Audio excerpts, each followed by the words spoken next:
My parents had worked so hard for this house that it's unjust for the bank just to take it away as a dream. My parents brought us here really young, and we had always learned how to fight for injustice since we came to this country. It's been a struggle every day for us, every single day since we got here.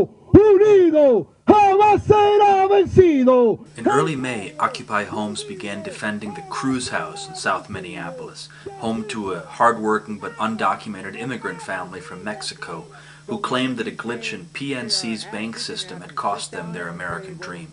This family who's dealt with living in the shadows and living in fear of deportation decided to come out not just as people who are in foreclosure, but also that are at risk of deportation in that way. It was just such a powerful statement. The children of the family, Alejandra and David Cruz, were dreamers, actively campaigning in favor of the DREAM Act, which would help children of undocumented immigrants. Occupy protected the Cruz house for 3 weeks with an elaborate system of chaining activists to the front and back doors before Hennepin County sheriffs moved in. Where the mentality of the bank lies. It doesn't lie in the memories of the people that they have in this home. This home doesn't only symbolize the material aspect of it, but it symbolizes memories, symbolizes hard work out of an honest family just trying to make a living, trying to make a dream come true.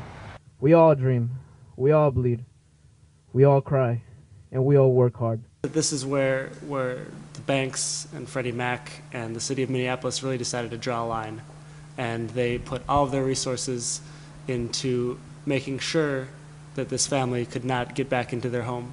And so there were 5 raids in 1 week's time on the home, even while we had made it very public and very clear that PNC had said they were working with the family to come up with a solution. Freddie Mac and the City of Minneapolis and the Sheriff's Department decided to go forward and push for an eviction anyways. Occupy made a show of taking that front door straight to City Hall in downtown Minneapolis, where they staged a demonstration and called upon Mayor R.T. Rybak and the City of Minneapolis to stop doing the banks and the lenders' bidding. Expose the fact that the banks are being aided and abetted by local city and municipal governments. We know what caused the economic crisis in this country. It was banks that were unregulated, that were allowed to take example and take advantage of low-income people who dreamed of a home.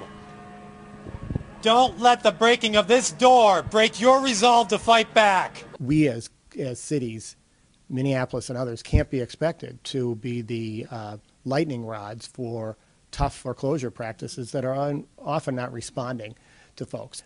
Occupy succeeded in putting Mayor Rybak between a rock and a hard place. Rybak called lender Freddie Mac and tried to convince Freddie to negotiate with the Cruz family, but was unsuccessful in doing so. This is costing money. This is money that could be used for roads and schools, especially after the budget cuts, and we're told repeatedly that there is no money for public services. If that's the case, why are we using public funds to arrest peaceful protesters? In the Cruz case, it costs well over $40,000 in public money to pay police overtime and fees to carry out these evictions. The current situation with lenders isn't working like it needs to. It's putting cities in positions where we're spending huge amounts of police resources. This is one of the first Latino families who has stepped up for the many that are being afraid of saying something, afraid of saying that we are here to stay and that we contribute to the society. My parents pay taxes. They're hardworking people. And that an undocumented immigrant family and a ragtag group of activists could force the mayor of a major American city to call Freddie Mac was a testament to the power of Occupy. My understanding is that the challenge is with Freddie, and so that's where I've put my energy and a lot of it. And frankly, I'm disappointed in their response. With PNC Bank seemingly unwilling to budge and Freddie Mac unwilling to help, Alejandra and David Cruz and Occupy activists traveled to Chicago and then Pittsburgh, but were unable to secure a deal. There is no excuse to not help a family renegotiate a mortgage that is underwater. There is no excuse to not help a family find a home for their children. There is no excuse to resort to this kind of violence to put that wealth back in the hands of banks. This summer, Occupy toned down the campaign and attempted to work back channels with PNC Bank to resolve the Cruz home situation. But without success, they've decided to ramp up the campaign again. We're also gearing up to go to Freddie Mac's national headquarters in D.C. on September 27th with over 100 homeowners from around the country who are facing eviction at the hands of Freddie Mac. Not only the Latino community is facing this, but all of us are facing foreclosures and evictions, and it shouldn't happen. It's unfair.